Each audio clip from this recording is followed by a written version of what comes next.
नौजवानों, तुम्हारे लिए सिर्फ एक बात है। आज जिस तरह ये खाली खाली नजर आ रहे हैं, उलमा के अपने मसाइल है, माशी मसाइल, हुकूमत की सख्तियाँ, और हम तो ठहरे ऐसी पागल कि आज पकड़े फिर कल पकड़े, पता नहीं क्या क्या हालात हों। लेकिन इन हालात में अल्लाह ताला तुम्हें तन्हा कभी नहीं छोड़ेगा। ये उम्मत मुस्तफ़ा को सुबह क़यामत तक रहना है, सुबह क़यामत तक ये आबाद रहेगी। टेंशन इस्लाम के ख़त्म होने का नहीं है। आपको डर ये नहीं पालना है कि कुरान ख़त्म हो जाएगा, इस्लाम ख़त्म हो जाएगा, कभी नहीं ख़त्म होगा। टेंशन इसका लेना है कि तुम्हारे अपने ईमान का क्या होगा। इस्लाम का कुछ नहीं होगा, कुरान का कुछ नहीं होगा, अल्लाह उनका मुहाफिज है। तुम्हारे अपने ईमान का क्या होगा। ये बहते हुए सैलाब में चले जाओगे या जोरदार आंधियों में तुम अपना ईमान बेच दोगे। आज के हालात इस बात का सवाल करते हैं। नौजवानों, तुम अपना ईमान इतना कमजोर ना कर लो कि तुम्हें वक्त की दौलतमंद खरीद ले, तुम्हें कोई डर खरीद ले, तुम्हें कोई डरा धमका करके ईमान से दूर कर दे। इतना कमजोर ईमान मत पालो। अब हमारे पास कायदीन बार बार नहीं आएंगे, वाज़ो नसीहत करने वाले भी नहीं आएंगे। हो सकता है मदरसे आगे चल करके मुश्किलात का सामना करें। ये मिंबर की भी इज्जतें दाव पर लगी हुई हैं। आज ये सजा है, कल क्या पता। अल्लाह सदा कायम रखे, शाद रखे, आबाद रखे। लेकिन बातिल कुव्वत की नजरें इस पर है। इसलिए मैं आपसे कहता हूं, एक चीज है जो 100 साल पहले हमें इमाम अहमद रजा फाजिल बरेलवी दे करके गए थे और ये सुना कर गए थे, जिसके पास ये होगा उसे फिक्र नहीं होगी, डर नहीं होगा। आप सबको ईमान पे मरने की फिक्र है या नहीं? सबको ईमान पे, इस्लाम पे दुनिया से जाना है कि नहीं जाना है? लेकिन कैसे जाओगे? बड़े बड़े डरते हैं इस बात पर कि आखिरी वक्त कैसा आएगा। लेकिन आला हजरत बरेलवी वाले कहते हैं, एक बात याद रख लो, तुम्हारे लिए पक्का है कि इस्लाम के साथ जाओगे। वो क्या है? उन्हें जाना, उन्हें माना, न रखा गैर से काम, लिल्लाहिल हम्द में दुनिया से मुसलमान गया। लब्बैक या रसूल अल्लाह, लब्बैक या रसूल अल्लाह, लब्बैक या रसूल अल्लाह। मिम्मा तुहिब्बून की आड़ में अफजलियत मौला अली का शोशा छोड़ा जा रहा है। मैं बताना चाहता हूं। बैठ जाइए।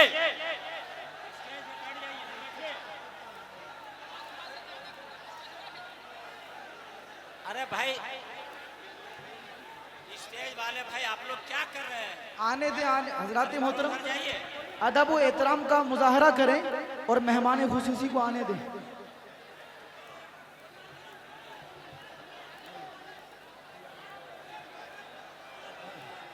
हेलो हेलो, अरे भाई हमारा मजमा ठीक है माशाल्लाह।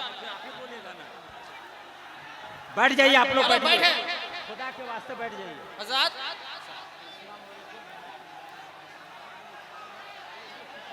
हेलो, तशरीफ रखें, तशरीफ रखें। बैठ जाइए। अरे भाई, बैठ जाइए, बैठिए, चलिए बैठ जाइए।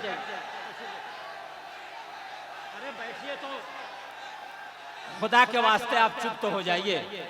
अरे आप तो खामोश हो जाइए, खामोश हो जाए आप जलसे सीरतुन नबी में हैं, आप अपने उलमा का एहतराम करें।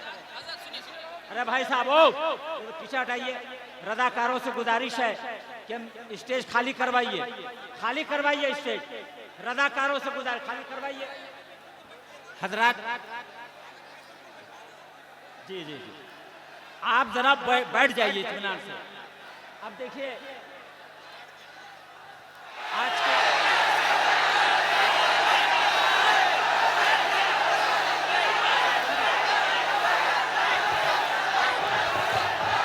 हजरात ऐसे ना करें, वो मेहमान है, मेहमान का ख्याल करें आप हजरात। खुदा के वास्ते माहौल ख़राब ना करें। हजरत अल्लामा मुफ्ती सलमान अजहरी साहब को अभी दस्तारबंदी का प्रोग्राम, आप हजरात इस तरह ना करें, अदब के खिलाफ है, बड़ा मेहरबानी। आप हजरात मुलाकात करेंगे, अभी दस्तारबंदी होनी है, आप हजरात इस तरह ना करें। मेरे भाई मुफ्ती सलमान अजहरी साहब यहाँ से क्या तासुर लेके जाएंगे? मैं आप हजरात से गुजारिश कर रहा हूँ, आप हजरात इस तरह का माहौल ना बनाए। मैं एक नारा लगा रहा हूँ, नारे का जवाब दे। नारे तकबीर। मुअज़्ज़ज़ व मुक़्तदर नाइबान रसूल, उलमाए ज़वील एहतराम, सादात मशाइख़, हाज़िरीन अहले सुन्नत व जमाअत, अस्सलामु अलैकुम व रहमतुल्लाहि व बरकातुहू। अल्हम्दुलिल्लाह, अल्हम्दुलिल्लाहिल हन्नानिल मन्नान, अल्लज़ी खलक़ल इंसान व अल्लमहुल बयान, वस्सलातु वस्सलामु अला रसूलिही सय्यिदिल इंसी वल जान व अला आलिही व अस्हाबिही ज़विल खैरि वल इहसान, अम्मा बअद। फ़अऊज़ु बिल्लाहि मिनश शैतानिर रजीम, बिस्मिल्लाहिर रहमानिर रहीम। मुहम्मदुर रसूलुल्लाह वल्लज़ीना मअहू अशिद्दाउ अलल कुफ़ारि रुहमाउ बैनहुम, इला आखिरि हाज़िहिल आया। सदक़ल्लाहु मौलानाल अज़ीम। बारगाह रिसालत मुआब सल्लल्लाहु अलैहि वसल्लम में दुरूद पाक का हदिया पेश करें। अल्लाहुम्मा सल्लि अला सय्यिदिना मुहम्मदिन मअदनिल जूदि वल करम व आलिहि व अस्हाबिहिल किराम व इब्निहिल करीम व बारिक व सल्लिम सलातन दाइमतन सरमदन अबदा।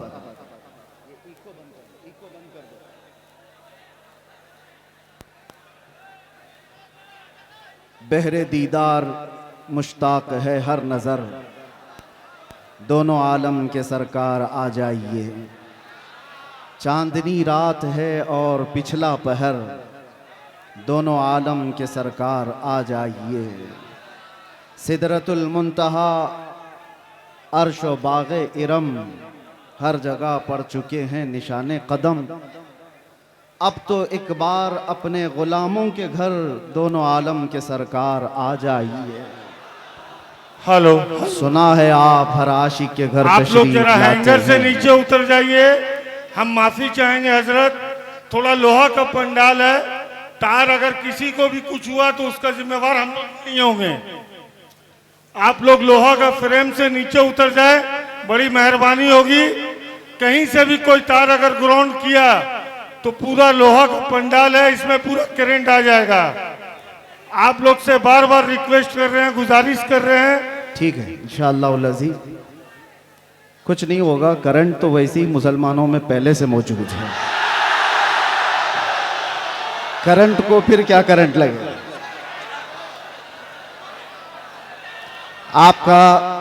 आपका जज्बा बरकरार रहे, तवज्जो चाहता हूं। और ये जो जोश और ये जो जज्बा है किसी के ऐलान से ख़त्म होने वाला भी नहीं। हमें पता है, हर दिन हम देखते आ रहे हैं, इसलिए कि दीवानगी और वो भी हुजूर पाक सल्लल्लाहु अलैहि वसल्लम के नाम पर हो। पूरी दुनिया अपनी ताकत जमा करके भी उस दीवानगी को रोक न सकी। 14 सदियां गुजर गई हैं, इस तूफान का रास्ता कोई रोक न सका। इसी को इकबाल ने बहुत पहले ही कहा था, थमता न था किसी से सैले रवा हमारा, कुछ बात तो है कि मिटती नहीं हस्ती हमारी। सदियों रहा है दुश्मन दौरे ज़मा हमारा। मेरे अजीज़ों, आज हम उर्से कायदे अहले सुन्नत में हाजिर हैं। आप हजरात जिस अंदाज से भी सुनना चाहें मैं सुनाता हूँ, खड़े होकर के, बैठ करके, सो करके, जिस तरह से भी है, और ख़ामोशी से या चीखते चिल्लाते, आपकी अपनी मर्ज़ी के मुताबिक। अब यहाँ पर किसी को क्या कहें कि बैठ जाओ, जगह हो तो बैठे, कहीं जगह है ही नहीं तो क्या बैठा है। इसलिए जो जहाँ खड़े हैं वहीं खड़े रहें। हाँ, इतना मैं कह सकता हूँ कि कुर्सी वाले कुर्सी छोड़ दें तो अच्छा होता है। हम भी बहरहाल एक बार दुरूद पाक पढ़ लें। अल्लाहुम्मा सल्लि अला सय्यिदिना मुहम्मदिन मअदनिल जूदि वल करम व आलिहि व अस्हाबिल किराम व इब्निहिल करीम व बारिक व सल्लिम। मैं बयान के लिए ही मुझे बैठ जाइए।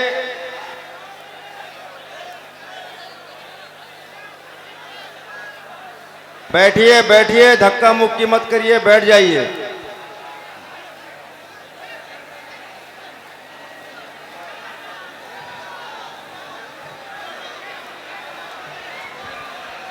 अरे भाई आप बैठिए तो, अरे अपने मेहमान की कद्र कीजिए, बैठ जाइए। आप मेहमान आपसे मुखातिब, बैठ जाइए, बैठिए, जल्दी कीजिए, 1 सेकंड में बैठ जाइए, जल्दी कीजिए।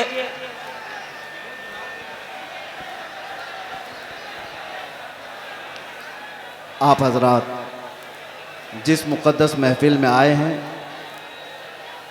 उसकी तरफ तवज्जो करते हुए, और ख़ास तौर पर ये मिंबर जो होता है ये मिंबर रसूल कहलाता है।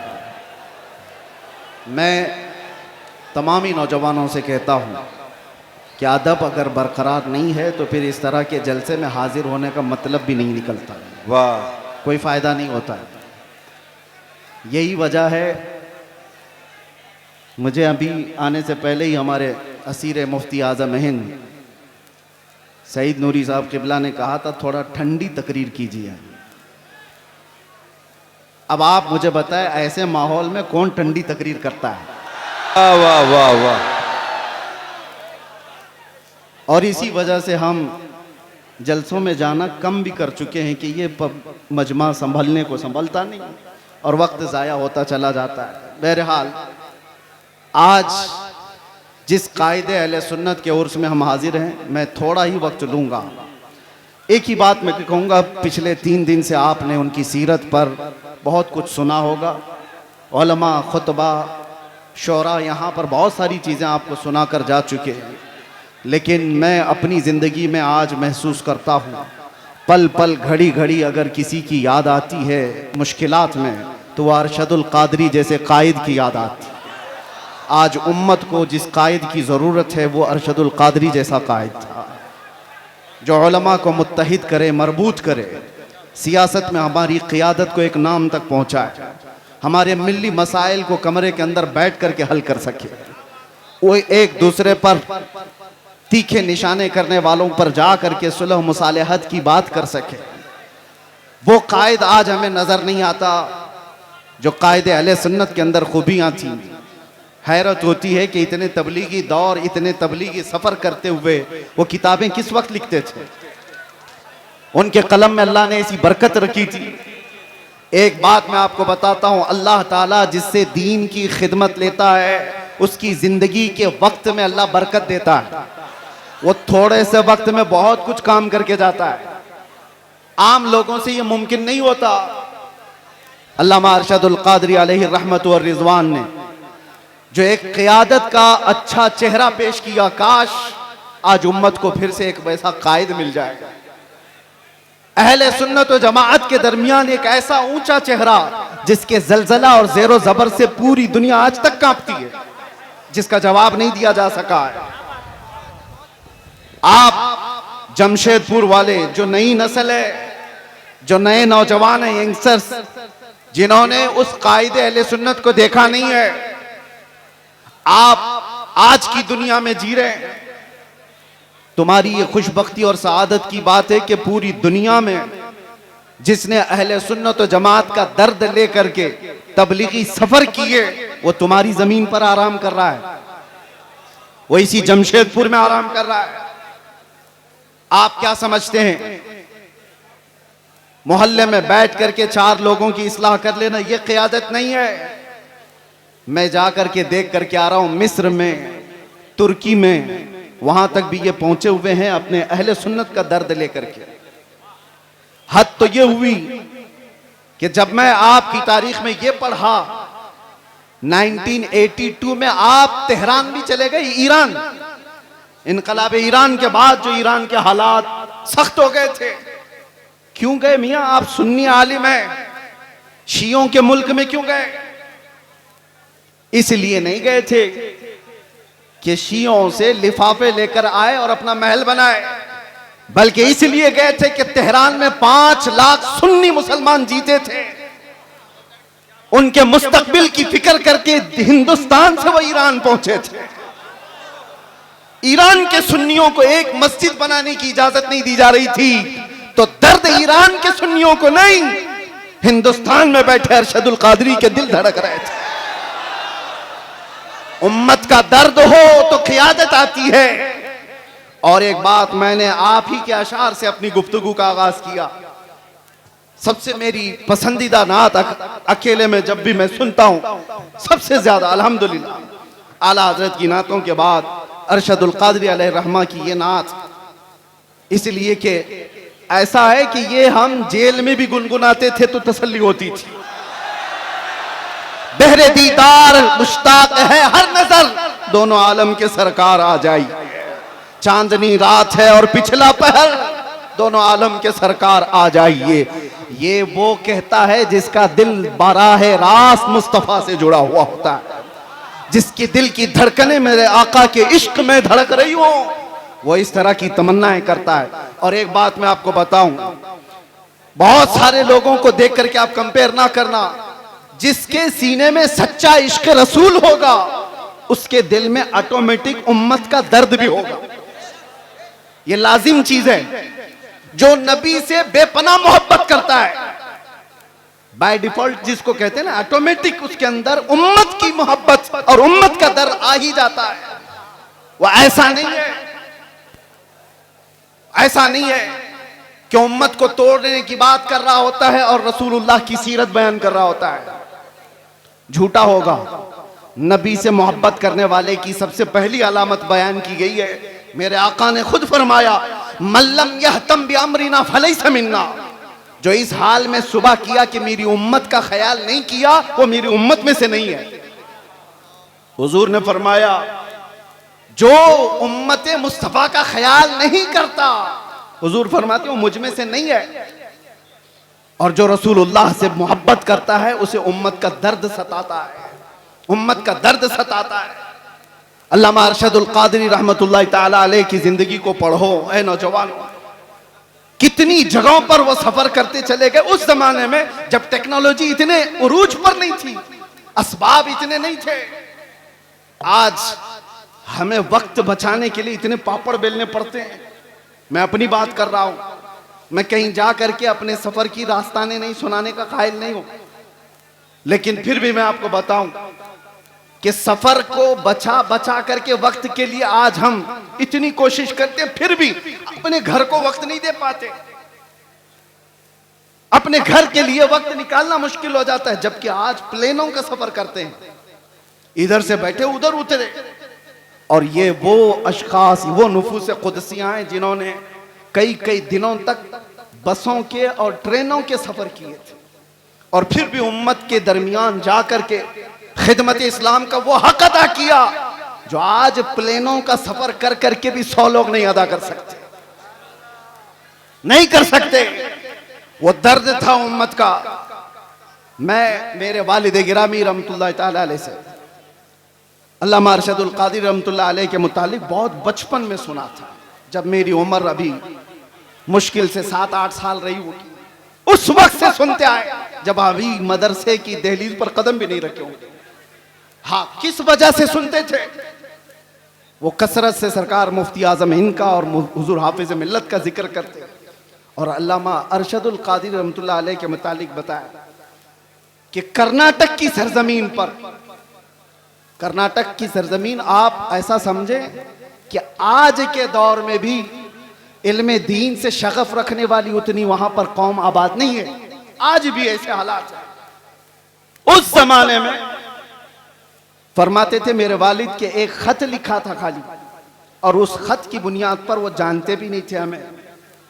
आ गए स्टेशन पर आकर के पूछने लगे कि फला मौलाना ने खत लिखा था मुझे, मैं यहां आया हूं। पता पूछते हुए मस्जिद तक पहुंचे, और मुसलसल कई दिन तक वहां पर ये फरमाया करते थे, कई मस्जिदों के सिलसिले में फिक्र, कई मदरसों के मुतालिक फिक्र। और आज उनका एक दर्द मैं एक जुमले में बताता हूं, उलमा समझ जाएंगे, उलमा समझ जाएंगे। बड़े बड़े कायदीन, माफ करें मैं किसी को टॉन्ट नहीं करना चाह रहा, बड़े बड़े पीर बने, कुछ भी बने, उम्मत का दर्द नहीं है तो उनके लिए जुमला है। अल्लामा अरशदुल कादिर रहमतुल्लाह अलैह ने, और वो जिसके लिए कहा था वो भी कोई आम आदमी नहीं थे, वो अपने जमाने के बहुत बड़े खतीब थे, बहुत बड़े खतीब थे, जिनका तूती बोलता था हिंदुस्तान में।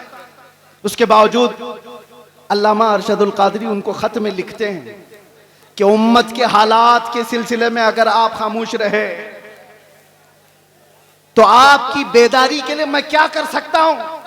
तो जुमला कितना प्यारा है, फरमाते काश मुझे सूरे इसराफील मुस्तार मिल जाती।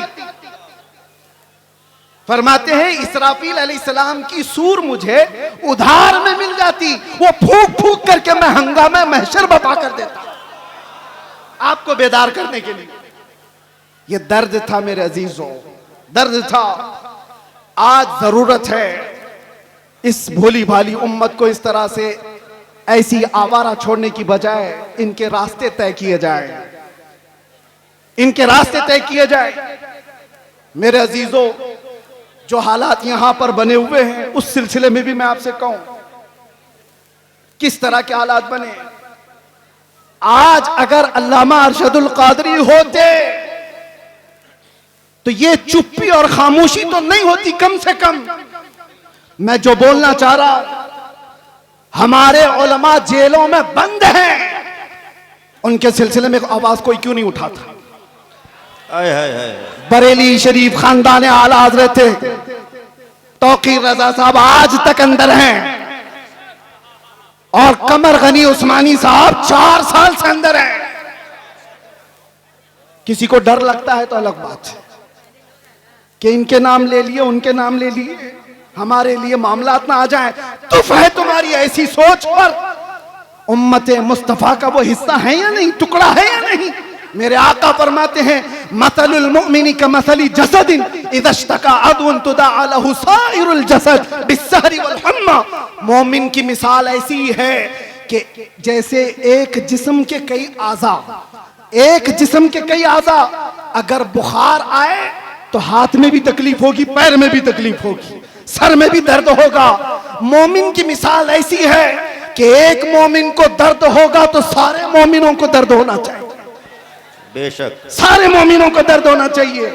मदरसे वाले, तंजीमों वाले, खानकाहों वाले ये सोच के बैठे हो कि अभी हमारी खानका पे थोड़ी ना कोई मसला आया है, वो जाता है तो जाए।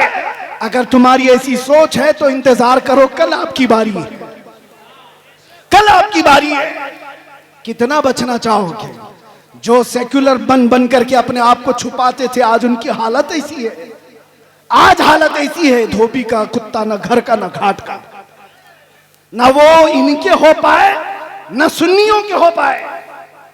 इसीलिए मुसलमानों, आज जो जरूरत है तुम्हारे अंदर, बाकी मैं किसी और को बेदार करने नहीं आया, बड़े बड़े लोग मौजूद हैं, बड़े बड़े लोग हैं, नौजवान जो मुझे सुनते हैं उनसे अब एक ही बात कहता हूं, अब शायद तुम ढूंढते रह जाओ, दूसरा अरशदुल कादरी मिलेगा नहीं वाह वाह, जो तुम्हारी क़ियादत करे। अरे हमें नहीं मिलता, तुम्हें क्या मिलेगा? सुभान अल्लाह।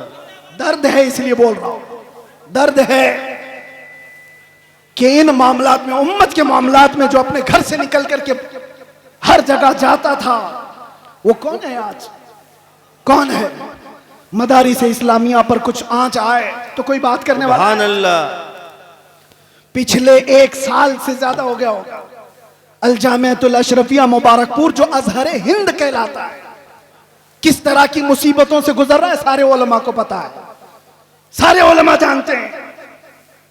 जामिया अशरफिया मुबारकपुर जिसने हिंदुस्तान को बड़े बड़े कायदीन दिए, अल्लामा अरशदुल कादरी भी उसी के खोशाचीन है। आज अशरफिया के ऊपर क्या हालात हैं आपको पता नहीं है, उलमा तो जानते होंगे। हुकूमत की कैसी सख्तियां हैं, बिना तनख्वाह लिए हुए वो कई महीनों से वहां खिदमत कर रहे हैं, उनकी तनख्वाहें बंद कर दी गई, रोक दी गई। हमारे इन हालात पर अगर क़ियादत नहीं होती तो फिर किन हालात पर क़ियादत होगी? हालात, किन हालात पर क़ियादत होगी? मिंबरों पर एक दूसरे के अमामे खींचने पर। तवज्जो चाहता हूं, रईसुल कलम हमेशा ये चीज पसंद फरमाते थे कि उम्मत का दर्द रखने वाला कोई आलिम किसी खित्ते का हो, वो मेरे घर के बच्चों से ज्यादा अजीज है। उनका ये दर्द जो मैंने महसूस किया। आज अपनों के लिए अलग मसाइल, गैरों के लिए अलग मसाइल, ये नहीं था उनके घर। मैंने आयत इसीलिए पढ़ी, ज़रक़ानी साहब अभी जो कह रहे थे कि अल्लामा अरशदुल क़ादिरी रहमतुल्लाह तआला अलैह की सीरत पर उनका ये जुमला सोने के हरफों से लिखने के काबिल है। अपनों से गैरों से मुकाबला हो तो डट जाइए, अपनों से मुकाबला हो तो हार जाइए। यह जुमला आसान नहीं है, प्रैक्टिकल बहुत मुश्किल है। और यही कुरान का मफहूम है, अशिद्दाउ अलल कुफ्फारी रुहमाउ बैनहुम। सहाबा की यही सिफत थी, वो सख्त थे तो गैरों के लिए और आपस में नरम दिल थे। ऐसे नरम दिल, ऐसे रहम दिल थे। सख्ती उन लोगों पर करनी चाहिए थी जो मेरे नबी की शान में भौंकते हैं, ना ये कि मुसलमानों के लिए। जब से ये चीजें हमारे अंदर बदल गई तो हमारे हालात भी ऐसे तितर बितर हो गए। आज देखो, कोई भी आकर के, एक छोटा सा लीडर भी मुसलमानों की छोटी सी टुकड़ी को काट के लेके चला जाता है। हर जगह यही हालात है, हर जगह यही हालात है। मुझे किस मसले पर बात करूं ये समझ में नहीं आता। मुसलमानों के जो मामलात हैं, नशा इतना ज्यादा आम है कि इनके नशाखोरी पर बात करें, जिना बढ़ता जा रहा है इस पर बात करें, औरतों की बेहयाई उरूज पर आ गई इस पर बात करें, एजुकेशन में इतने पीछे हो गए इस पर बात करें। समझ में नहीं आता, हजार मसाइल हैं हमारे, किन मसाइल पर बात करें। आखिर में जाकर के हमारा जो दर्द है वो इस नुक्ते पर पहुंचता है। इनको एक एक मसले का इलाज करते रहोगे, जिंदगी तमाम हो जाएगी, बीमारियां बढ़ती चली जाएंगी। बीमारियां बहुत हैं लेकिन इलाज एक ही है। उम्मते मुस्तफा का इलाज एक ही है, वो इलाज का नाम है कि मोहम्मद से वफा तूने तो हम तेरे हैं। वो एक ही इलाज। आज उम्मत को उन कदमों से जोड़ने की जरूरत है। जब जब हलकों की बात होती है, जब जब अपने अपने खास जमात की बात होती है तो उम्मत बार बार झगड़े करती है। जमात से मुराद मैं अहले सुन्नत की बात नहीं कर रहा हूं, सिर्फ पीरों के अपने हलकों की बात। ये पीर का मुरीद उससे नहीं मिल सकता, वो पीर का मुरीद इससे नहीं मिल सकता, इनसे सलाम उसका नहीं, उसका सलाम इससे नहीं। इस मिंबर पर आज देखें आप उलमा इकराम, मेरा हुस्न ज़न ये कहता है, ज़रक़ानी साहब इसकी तायद करें, अरशदुल क़ादिरी रहमतुल्लाह अलैह के उर्स में यहां किसी एक पीर का मुरीद आलिम नहीं बैठा है, सिर्फ अरशदुल क़ादिरी रहमतुल्लाह अलैह के मुरीदी नहीं है, सारे सिलसिले के जमा हुए। इसलिए जमा हुए हैं कि उन्होंने अरशदुल क़ादिरी रहमतुल्लाह तआला अलैह की सीरत को देखा है कि यहां पर छांटा नहीं जाता, यहां पर जमा किया जाता, इसलिए जमा हुए। बाकी तो डर लगता है। इनके भी स्टेज खास हैं, सबके हमें पता है, मैं खुलकर बोल रहा हूं। सब खतीबों के, सब शायरों के स्टेज खास है। इस स्टेज वाला उस स्टेज पे नहीं जाएगा। है सुन्नी, उनके बटे हुए हैं। लेकिन मेरे अजीजों, अल्लामा अरशदुल क़ादिरी रहमतुल्लाह तआला अलैह के जमाने में भी और उनकी हयात के बाद भी आज ये मिंबर गोना गो खुसूसियात के साथ जो जमा है, काश उम्मत के तमाम सुन्नी उलमा का इत्तिहाद और क़ियादत जिंदा हो जाए। मेरा विजदान कहता है पूरा हिंदुस्तान तो छोड़ो, जमशेदपुर के सुन्नी इकट्ठा हो जाए, हिंदुस्तान को हिलाने के लिए काफी हो जाए। जिंदाबाद जिंदाबाद क्या समझते हो? जिंदाबाद, नारे तकबीर, नारे रिसालत, उर्से हुजूर कायदे अहले सुन्नत हजरत अल्लामा मुफ्ती सलमान अज़हरी साहब किबला, नारे तकबीर, नारे रिसालत। मैंने सुना था मिंबर पर, हो सकता है कि बहुत ज्यादा भीड़ भाड़ की वजह से नज़्म नस्क़ खराब हुआ हो। ज़रक़ानी साहब यहाँ पर बहुत सारे उसूल रखते हैं, उन उसूलों में ये भी मैं अर्ज किए देता हूँ कि जिसका उर्स हो रहा है उसी का नारा लगाए, यहाँ जो खड़ा है उसका नारा ना लगाए। होना ये चाहिए, हमारे मरने के बाद फिर लगाए। यहीं से तो शख्सियत परस्तियां शुरू हो रही। मुझे कम लक़ब दिया, मुझे छोटे नाम से बुलाया, पोस्टर में मेरा नाम वहां चिपकाया है। इन्हीं मामलात में तो है। मैं कितने लोगों को जानता हूं छोटे नाम की वजह से और पोस्टर में इधर उधर हो जाने की वजह से उनकी बरहमी आसमान पर है, और कोई सालों से जेल में सड़ रहा है, एक बार माथे पे शिकन नहीं आई। दर्द अगर तुम्हारी अपनी इज्जतों का है तो तुम्हारी इज्जतें नीलाम हो जाएंगी, और दर्द अगर उम्मत का है हर दिन तुम्हारी इज्जत बढ़ाई जाएगी, हर दिन इज्जत बढ़ाई जाएगी। इसीलिए मेरे अजीजों, आज बात करते हैं नामों से रिसालत के उस अहम मसले पर। अल्लामा अरशदुल क़ादिरी रहमतुल्लाह तआला अलैह की जिंदगी उसके लिए शाहिद अदल है। आपके मुतालिक सबको मालूम होगा, सबको मालूम है अल्लामा अरशदुल क़ादिरी बहुत बड़े मुनाजिर थे। मुनाजिर का मतलब भी आपकी जनरेशन समझना मुश्किल है। डिबेट में ऐसे माहिर थे कि सामने वाले को चित कर देते। लेकिन ये मुनाजरे किसके लिए होते थे? घूम फिर करके आप हिस्ट्री निकालेंगे, अल्लामा अरशदुल क़ादिरी के सारे मुनाजरे इस बात पर थे कि कहीं से अगर थोड़ी सी बदबू भी आई कि मेरे नबी की शान में गुस्ताखी हो रही है, अज़मत रिसालत पर पहरा देना है, नामों से रिसालत की हिफाजत है। मुनाजरे इसलिए नहीं होते कि चमक जाएं, मुनाजरे इसलिए नहीं होते कि अपने नाम रोशन कर लें, मुनाजरे अज़मत रिसालत के दिफा के लिए हुआ करते थे, और वह हक अदा किया है अल्लामा अरशदुल क़ादिरी रहमतुल्लाह अलैह। हक है। मैं जामिया अशरफिया मुबारकपुर में जब पढ़ने के ज़माने में था, मैंने सुना था अपने एक उस्ताद से कि हुजूर हाफिज मिल्लत के साथ अल्लामा सफ़र पर थे, अल्लामा अरशदुल क़ादिरी। एक छोटी सी किताब हुजूर हाफिज मिल्लत लेकर चल रहे थे और लखनऊ का शायद सफ़र था, और रास्ते में अल्लामा अरशदुल क़ादिरी रहमतुल्लाह अलैह उसको पढ़ते रहे, उसके बाद रखे। बाद में पहुंचने के बाद जिस साहब के घर पर मेहमान थे, हुजूर हाफिज मिल्लत भी वहां गए। पूछा कि मौलाना अरशदुल क़ादिरी किताब कहाँ है, वो जो साथ लेकर चले थे? कहा हुजूर मैं तो लेना भूल गया, छूट गई, ट्रेन चली गई। हुजूर हाफिज मिल्लत को वो किताब की ज्यादा जरूरत थी, बहुत शदीद जरूरत थी। आप नाराज हो गए, कहा इतनी भी किताब का आप ख्याल नहीं कर पाए, साथ में सफर। कहा कि हुजूर थोड़ा सा वक्त दे दें, थोड़ा सा वक्त दे दें, किताब के मुतालिक कुछ ना कुछ करूं। फरमाया कि जो किताब उन्होंने ट्रेन में बैठकर मुताला किया था, पूरी किताब लिख करके हुजूर हाफिज मिल्लत को दे दी।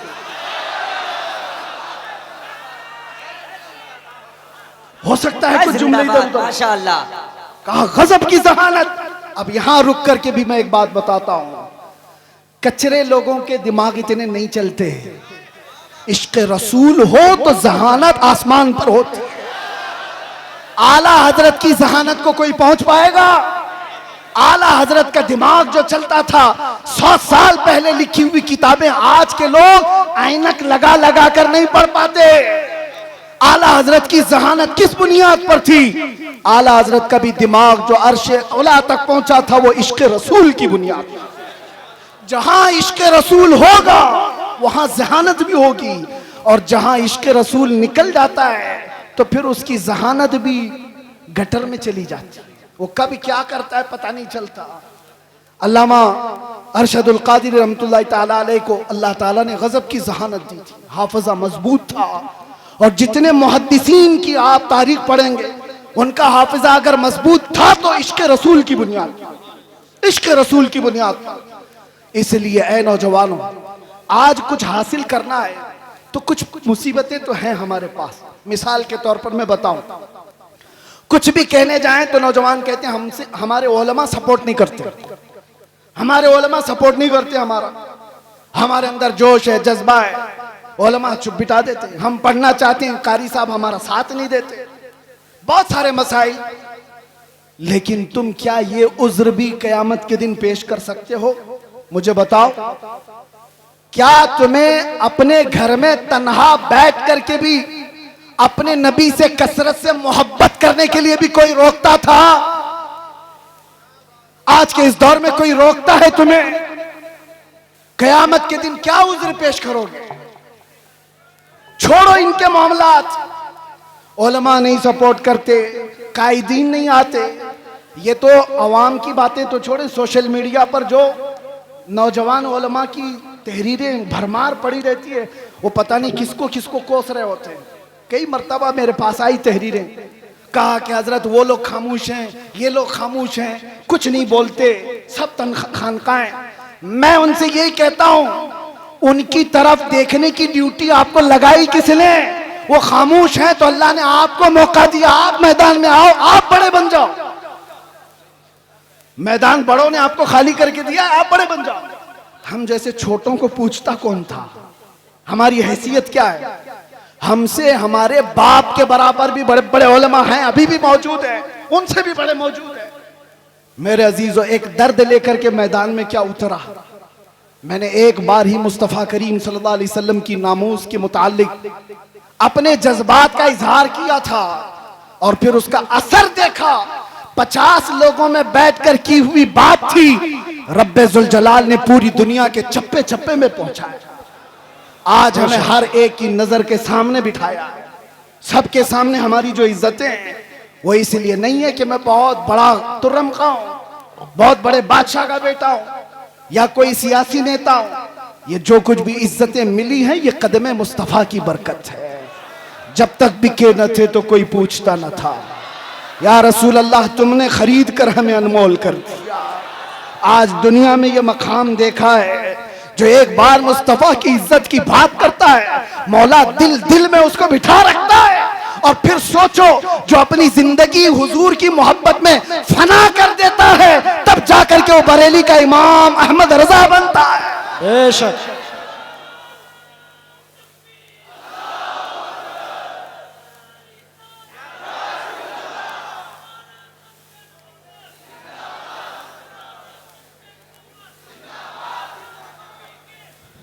मैं दो चंद बातें बस आपकी सीरत से अख्ज करके, वैसे जो सुनाना था घर वाले ज्यादा बेहतर जानते हैं घर की बात।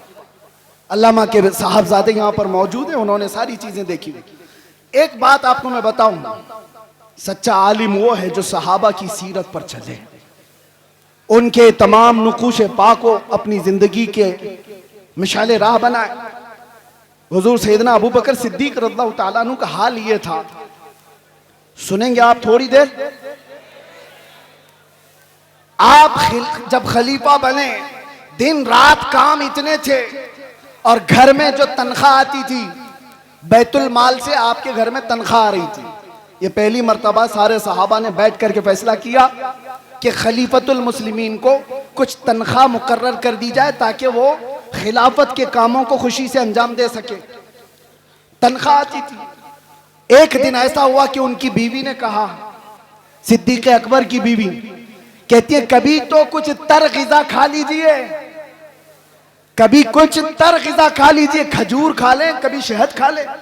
हजरत अबू बकर सिद्दीक फरमाते हैं, मेरी बेगम इतने पैसे हैं कहां मेरे पास कि मैं शहद खरीदूं, मैं घी खरीद करके लाऊं। ये वक्त के खलीफतुल मुस्लिमीन सैयदना अबू बकर सिद्दीक की बात कर रहा हूं। बीवी ने कहा, आप मत घबराएं, मैंने जमा करके रखे हैं, मेरे पास है, मैं ला करके देती हूं। हजरत अबू बकर सिद्दीक ने कहा, लाओ। आपकी अहलिया ने एक पोटली में कुछ पैसे रखे हुए थे, ला करके दे दिया। हजरत अबू बकर सिद्दीक ने गिना, वो कुछ सिक्के थे। पूछा, ये तेरे पास कहां से आए? बीवी ने मुस्कुरा कर कहा, वो छोड़िए, जो तनख्वाह आती है ना आपकी बैतुल माल से, मैं घर का राशन ला करके थोड़ा थोड़ा अलग निकाल करके रख दिया करती थी, थोड़ा थोड़ा जमा करके। औरतों की आदत है बचा के रखने की। तो हजरत अबू बकर सिद्दीक की बीवी कहती है, मैं थोड़ा थोड़ा बचा कर रखती थी, वो आज इतनी विलादत हुई, मैंने मंगवा लिया। आपने ठोकर से पूरा पानी इधर गिरा दिया और कहा, फौरन के फौरन ले जाकर के मदरसे में जमा करो और जितनी देर इसका इस्तेमाल किए उतनी देर की रसीद काट करके मदरसे में जमा कर, और कोई छट्टी पट्टी नहीं होगी घर के अंदर। अगर कौम की अमानत का 1 रुपया भी मेरे घर में इस्तेमाल होगा, मेरे घर में इस्तेमाल होगा, तो वो मेरे लिए हराम है, हराम। ये सिद्दीक अकबर की जात से लिया हुआ पहलू था, सिद्दीक अकबर की जात से लिया हुआ पहलू था। मेरे अजीजों, आज हालात तो बड़े बहुत अलग है। अब क्या बताएं, हम इस मैदान के आदमी हैं, ये स्टेजों के, और ये स्टेज और ये प्रोग्राम कितने कमर्शियल हो गए हमें पता है। दिल नहीं करता, अभी लोग इस पर धंधा करने लगे हुए हैं, बिजनेस होते हैं, ठेकेदारियां होती हैं, उलमा की कीमतें तय होती हैं, शोरा की कीमतें तय होती हैं। 1 घंटा बयान करने का वो इतना लेगा, 1 नात पढ़ने का वो इतना लेगा, सारा कमर्शियल हो गया। और वो एक अरशदुल कादरी है, एक अरशदुल कादरी, कई दिन उनके घर में फाके चलते रहे। खुददारी ऐसी थी कि कभी घर की बात बाहर नहीं बताई, बाहर नहीं बताई, खुददारी ऐसी थी। और आप बताओ, मौलाना लोगों कोई भी हो, इंग्लैंड जाना, अमेरिका जाना, इनके सबके ख्वाब होते हैं। कौन नहीं जाना चाहता? अमेरिका चले जाएं, इंग्लैंड चले जाएं, यूरोप चले जाएं। और अल्लामा को उस जमाने में इंग्लैंड, अमेरिका, सारी दुनिया पर जाने के बहुत मौके फराहम हुए, 1 बार नहीं, कई बार। और उस वक्त मुझे बताओ, इंग्लैंड में, अमेरिका में या यूरोप में कोई एक बंदा ऐसा मिले जो ये कहे हमने अरशदुल कादरी की जेब भर दी थी? नहीं। जो उन्होंने वहां से लिया, वहीं की जमीन पर कोई इदारा बनाया और वापस चले आए। ये क़ियादत थी। लंदन की सरजमीन पर उन्होंने पहला जब इदारा बनाया था, मुफक्किर इस्लाम अल्लामा कमरुज़्ज़मान खान आज़मी रहमतुल्लाह दामज़िल्लुहुल आली हफ़िज़हुल्लाह व रआह, अभी भी मौजूद हैं। अल्लामा अरशदुल कादरी की ज़ेर निगरानी कितने साल उन्होंने खिदमत की। वो खुद बयान फरमाते हैं कि वहां पर मस्जिद की जरूरत थी, एक चर्च बिक रहा था, तो चर्च के मुंतजिमीन उनके पास चले गए अल्लामा कि हमें बेच दीजिए। कोई हिम्मत करता है, और वहां के हालात अलग है। चर्च वालों से उस वक्त के 50,000 पाउंड में वो खरीदो फरोख्त होनी तय पाई। आपने बड़ी मसलहत के साथ उससे बातचीत करके 40,000 पे राजी किया। चर्च खरीदने की बात की कि मस्जिद बनेगी ये। और उस वक्त जानते हो, सबसे हैरत की बात मैं ये कह रहा हूं, उलमा हौसला रखो, हौसला। अल्लामा उनके आसपास, वो नई जगह है, उनके लिए नया इलाका है, लोगों को मुंतखब किया और कहा ये खरीदना है। और जो टोकन देना होता है शुरू में, आप क्या कहते हैं उसको, एडवांस, एडवांस देने के लिए उस वक्त अल्लामा साहब के पास जो पैसे थे वो सिर्फ 500 पाउंड थे, और 40,000 पाउंड की खरीदारी करके आए। किसके भरोसे? उस अरशदुल कादरी का तवक्कुल भी वैसा ही था जैसा गरीब नवाज हिंदुस्तान आते वक्त तवक्कुल लेकर के आए। कदम रखना हमारा काम है, मैदान बनाना मेरे मौला की शान। कदम रखा, और आज 1 नहीं, 2 नहीं, 10 मसाजिद और इदारे इंग्लैंड की सरजमीन पर कायम है। वर्ल्ड इस्लामिक मिशन जो अल्लामा अरशदुल कादरी की बनाई हुई तंजीम थी, जो पूरी दुनिया में, अरे हम अजहर में तक देखा, हमने देखा, जामे अजहर तक वो चले गए। सद्दाम यूनिवर्सिटी जब बन रही थी उसमें भी आपका बड़ा किरदार है। बगदाद गए, तेहरान गए, कितने ममालिक के सफर किए। और जब उनको अपने भोले भाले जवानों का दर्द सताता था कि ये तबलीगी जमात के चक्कर में पड़ जाएंगे, तो दावत इस्लामी का क़याम भी आपकी ईमा पर हुआ था। अल्लामा अरशदुल कादरी रहमतुल्लाह ताला अलैह का। और एक बात ये भी मैं बताता हूँ, वो तहरीक खूब फल रही है, फूल रही है, और फले फूले, लेकिन किसी तंजीम और तहरीक के फलने फूलने में उसके बानी के इखलास की बहुत ज्यादा जरूरत होती है। और वो इखलास अरशदुल कादरी का हर जगह पर नजर आता है। हाफिज मिल्लत का इदारा यूं ही कायम नहीं है। सीमेंट और गारे की इमारतें बनाना बहुत आसान है, अशरफिया बनाना आसान नहीं है। क्यों? सिर्फ इमारतें बनाने का नाम आप मत समझ लें, इदारे हैं। उसकी एक मिसाल मैं आपको बताऊं, काबा कितना है, कितने बाय कितना है, आप जाके नाप के देख लो। आज हिंदुस्तान में हो, कोई भी हो, एक छोटा सा मिडिल क्लास का आदमी भी अपने खर्चे से, जितने में उसका घर नहीं बनता उससे कम खर्चे में काबा बना सकता है। 4 कोने बनाने हैं, ना कोई डिजाइन करना है, ना खिड़कियां, ना अंदर डेकोरेशन, बन तो जाएगा। इतने सदियों से कोई काबा क्यों नहीं बनाता, क्यों नहीं बनाता? आप समझो काबा सिर्फ ये 4 दीवारी और 4 कोने का नाम नहीं है। तुम बना तो लोगे, करोड़ों दिलों को खींचने की कशिश कहां से लाओ? ये कहां से आती है? ये इमारतों के बनाने में नहीं आती, वो मुखलिसीन की बरकत हुआ करती है। जामिया अशरफिया मुबारकपुर आज भी फल फूल रहा है, और एक दो नहीं हजारों उलमा वहां से निकले। उसकी हर ईंट में पसीना नहीं, हाफिज मिल्लत का खुलूस लगा हुआ है। इसी तरह जिन तहरीकों पर अल्लामा अरशदुल कादरी रहमतुल्लाह तआला अलैह की दुआएं रही, वो फल रही है, फूल रही है। इखलास जिसके अंदर लगा रहेगा उसमें बरकत भी ज्यादा रहेगी, तादेर व कायम रहेगा। ये चंद बातें थी। अब एक और बात उलमा के सिलसिले में, अल्लामा रहमतुल्लाह तआला अलैह उनके इस्लाह का तरीका देखा।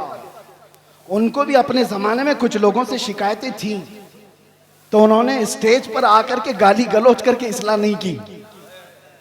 उनको भी बहुत सारे लोगों से कई मसले हुए, लेकिन उनके खुतूत गवाह हैं कि उन्होंने दूसरे उलमा की इस्लाह कैसे की।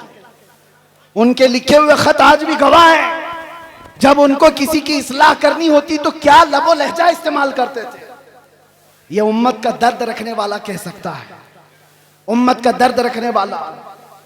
एक वाकया इस पर शाहिद अदल है। बकी बिन मुखल्लद एक बड़े मुहद्दिस हैं, अंदलुस के रहने वाले। इन्होंने तकरीबन 1300 सहाबा की हदीसें किताब में जमा की थी।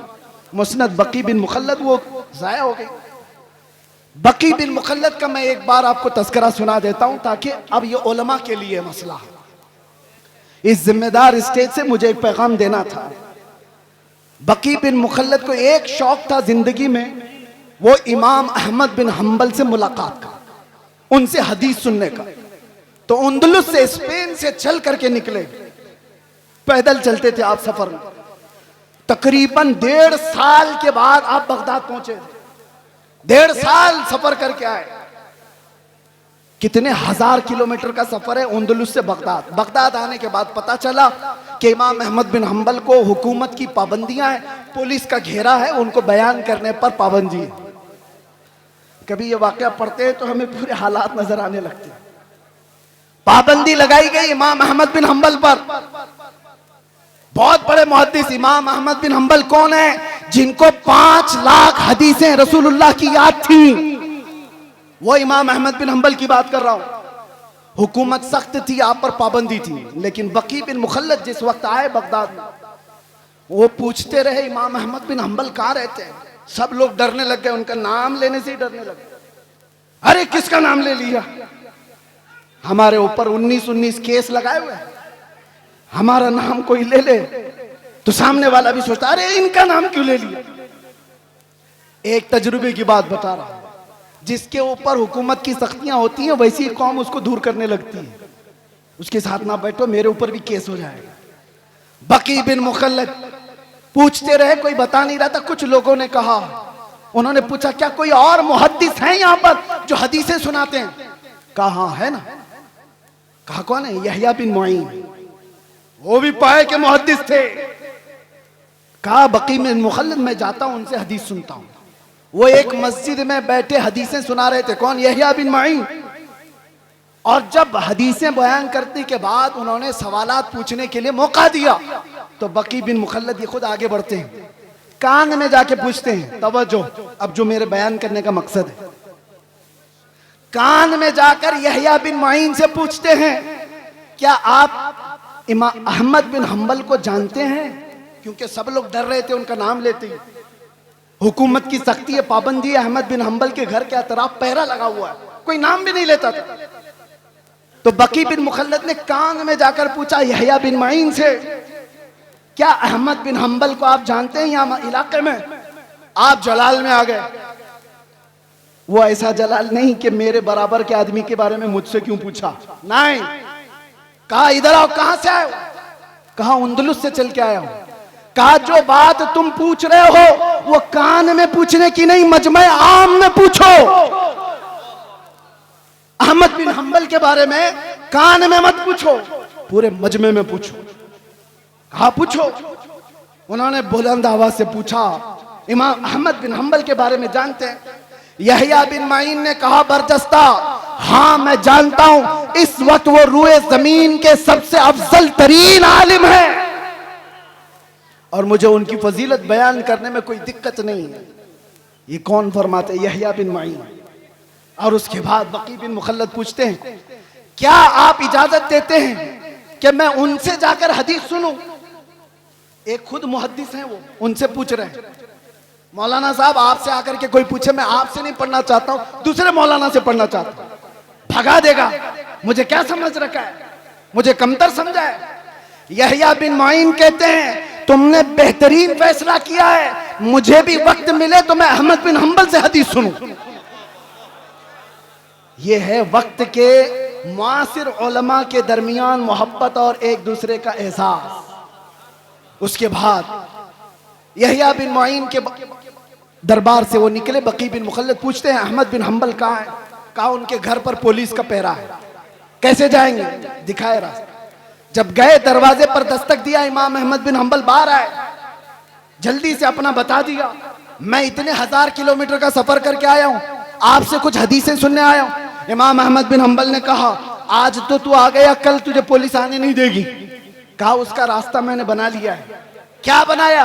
कहा रोजाना मैं एक कटोरी लेकर के आऊंगा भीख मांगने के लिए, दरवाजे पर दस्तक दूंगा, आप थोड़ी रोटी मेरे कटोरे में डाल देना और 4 हदीसें भी सुना देना। इमाम अहमद बिन हंबल की बारगाह में बकी बिन मुखल्लद कई महीनों तक इस तरह हदीसें सुनते रहे। इस वाक़े को बयान करने का मतलब ये है मेरे अजीजों, एक तरफ वो यहया बिन माइन है, एक तरफ इमाम अहमद बिन हंबल, एक तरफ बकी बिन मुखल्लद। हदीसों में ये सब बड़े बड़े मुहद्दिस हैं। कोई किसी के अंदर ये एहसास नहीं है कि मैं इससे छोटा हो जाऊंगा, उससे बड़ा हो जाऊंगा। बकी बिन मुखल्लद चल करके हदीस सीखने आ रहे हैं। यहया बिन मुईन खुद बता रहे हैं कि जाओ इमाम अहमद बिन हंबल के पास। ये शान हमने देखी है सरकार मुफ्ती आजम हिंद में भी, ये शान हमने देखी है हुजूर हाफिज मिल्लत में भी, ये शान हमने देखी है अल्लामा अरशदुल कादरी की हयात। आज अगर नफसानियत से बाहर निकल आए तो आप में से कोई पीर साहब अगर ये कह दें तो बड़ी बात है आज के जमाने में कि जाए हमसे अफजल पीर हुआ है उनसे बैत कर लो, बहुत मुश्किल है। बहरहाल ये सब मसाइल छोड़ दें। नौजवानों तुम्हारे लिए सिर्फ एक बात है, आज जिस तरह ये खाली खाली नजर आ रहे हैं, उलमा के अपने मसाइल है, माशी मसाइल, हुकूमत की सख्तियाँ, और हम तो ठहरे ऐसी पागल कि आज पकड़े फिर कल पकड़े, पता नहीं क्या क्या हालात हों। लेकिन इन हालात में अल्लाह ताला तुम्हें तन्हा कभी नहीं छोड़ेगा। ये उम्मत मुस्तफ़ा को सुबह क़यामत तक रहना है, सुबह क़यामत तक ये आबाद रहेगी। टेंशन इस्लाम के खत्म होने का नहीं है। आपको डर ये नहीं पालना है कि कुरान खत्म हो जाएगा, इस्लाम खत्म हो जाएगा, कभी नहीं खत्म होगा। टेंशन इसका लेना है कि तुम्हारे अपने ईमान का क्या होगा।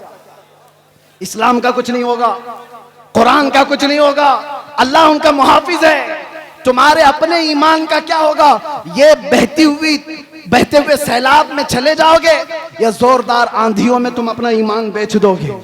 आज के हालात इस बात का सवाल करते हैं नौजवानों, तुम अपना ईमान इतना कमजोर ना कर लो कि तुम्हें वक्त की दौलतमंद खरीद ले, तुम्हें कोई डर खरीद ले, तुम्हें कोई डरा धमका करके ईमान से दूर कर दे। इतना कमजोर ईमान मत पालो। अब हमारे पास कायदीन बार बार नहीं आएंगे, वाज़ो नसीहत करने वाले भी नहीं आएंगे। हो सकता है मदरसे आगे चल करके मुश्किलात का सामना करें। ये मिंबर की भी इज्जतें दाव पर लगी हुई हैं। आज ये सजा है, कल क्या पता। अल्लाह सदा कायम रखे, शाद रखे, आबाद रखे। लेकिन बातिल कुव्वत की नजरें इस पर है। इसलिए मैं आपसे कहता हूं, एक चीज है जो 100 साल पहले हमें इमाम अहमद रजा फाजिल बरेलवी दे करके गए थे और ये सुना कर गए थे, जिसके पास ये होगा उसे फिक्र नहीं होगी, डर नहीं होगा। आप सबको ईमान पे मरने की फिक्र है या नहीं? सबको ईमान पे, इस्लाम पे दुनिया से जाना है कि नहीं जाना है? लेकिन कैसे जाओगे? बड़े बड़े डरते हैं इस बात पर कि आखिरी वक्त कैसा आएगा। लेकिन आला हजरत बरेली वाले कहते हैं एक बात याद रख लो, तुम्हारे लिए पक्का है कि इस्लाम के साथ जाओगे। वो क्या है? उन्हें जाना, उन्हें माना, न रखा गैर से काम, लिल्लाहिल हम्द में दुनिया से मुसलमान गया।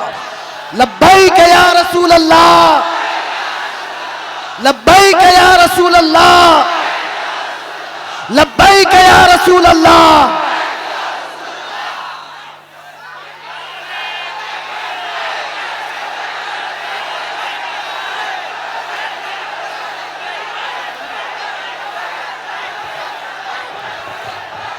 हजरात ऐसे ना करें, वो मेहमान है, मेहमान का ख्याल करें आप हजरात, खुदा के वास्ते माहौल ख़राब ना करें।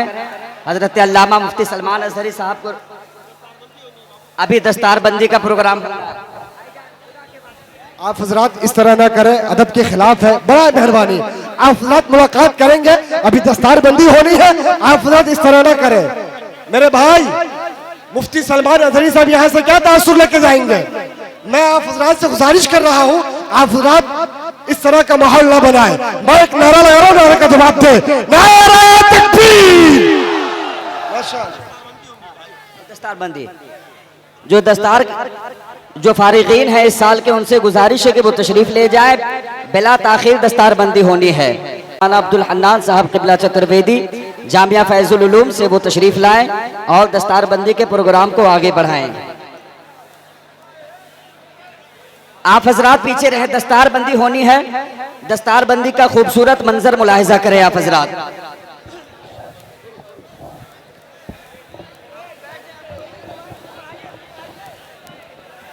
अस्सलामु अलैकुम व रहमतुल्लाहि व बरकातुहू। मोहतरम हज़रात, तेजी से उलमाए किराम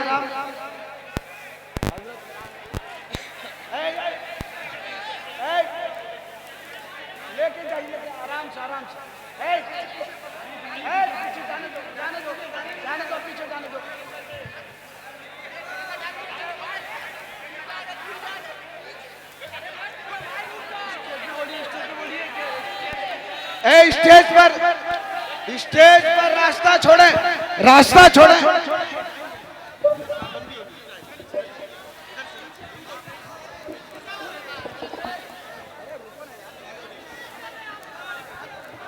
हजरात, मिंबर नूर पर जो जिम्मेदार उलमा होते हैं वो आते हैं। इस मिंबर का अगर तकद्दुस और इसकी अजमत बरकरार नहीं रखा तो गुनहगार है वो लोग। किसने इनको वॉलंटियर बनाया?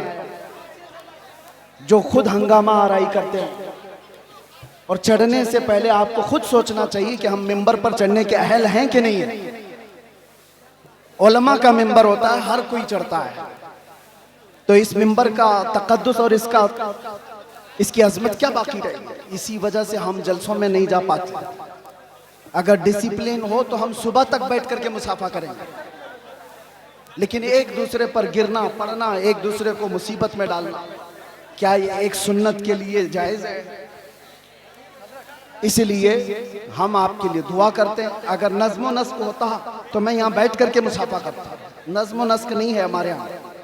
हमें पता है अभी मैं बैठूं कितने बच्चे और कितने बूढ़े इसमें दब जाएंगे, और कई जलसों में ऐसा होता है। तो सुन्नियों, सबसे पहले अदब व एहतराम सीखो। अगर अदब व एहतराम नहीं है तो 1000 बार मुसाफा कर लो, 1000 बार छू लो, कुछ फायदा नहीं है, कोई फायदा नहीं है। अदब व एहतराम है और दूर से ही देख रहा है तो अल्लाह उसकी इस नीयत को जानता है, उसको उसकी बरकतें मिलेंगी इंशाअल्लाह। और ये मिंबर पर जितने लोग आए उनसे भी मैं गुजारिश करता हूँ, इंतज़ाम और इंसराम की आपको जिम्मेदारी दी गई है तो उसी पर रहना चाहिए, ना कि आप खुद ही मर मिटने की कोशिश करें। अभी देखें, ये हौसला अफजाई का वक्त है। जो हुफ़ाज़ व क़ुर्रा और जो उलमा यहाँ से फारिग हो रहे हैं, उनके सरों पर आप दस्तारबंदी देखेंगे, वो हमारी मुस्तक़बिल के मुस्लिह हैं। तो आप हज़रात को निहायती अदब व एहतराम के साथ ये मंजर देखना है।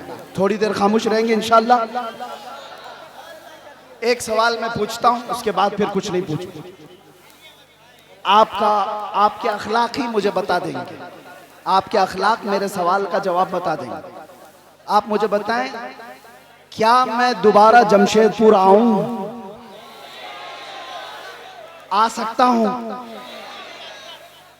आप वैसे अखलाक दिखा दें कि इंशाल्लाह हम हर बार आए। बस ठीक है, बैठ जाए, वो खुद बैठ जाएंगे, बैठ जाएंगे।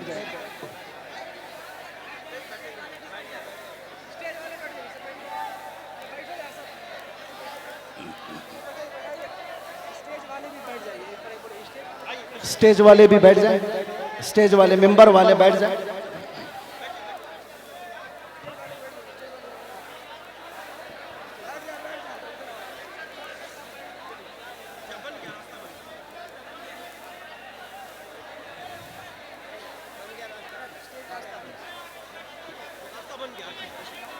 ठीक है, दस्तारबंदी शुरू कीजिए।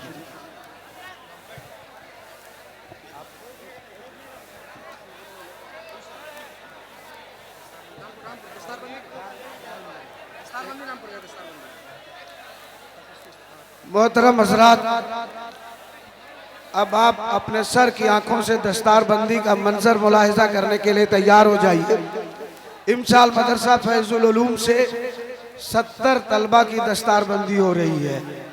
कितने हो रही है? 70 तलबा, बोल दीजिए सुभान अल्लाह।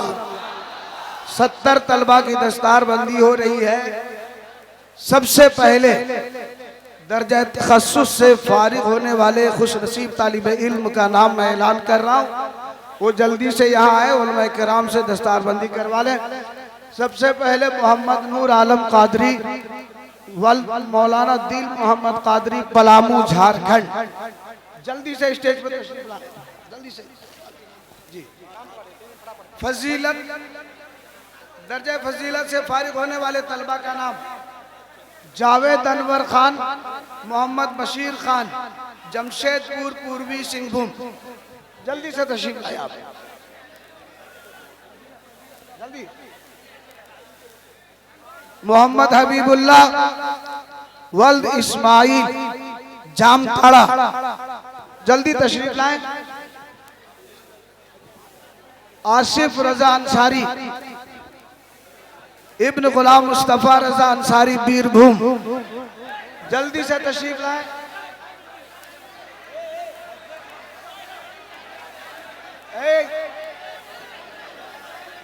बैठे बैठे आप लोग बैठे, कोई फायदा नहीं, कोई फायदा नहीं।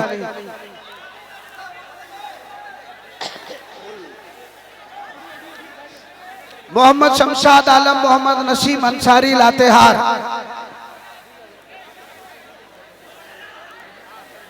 अब्दुल हमीद,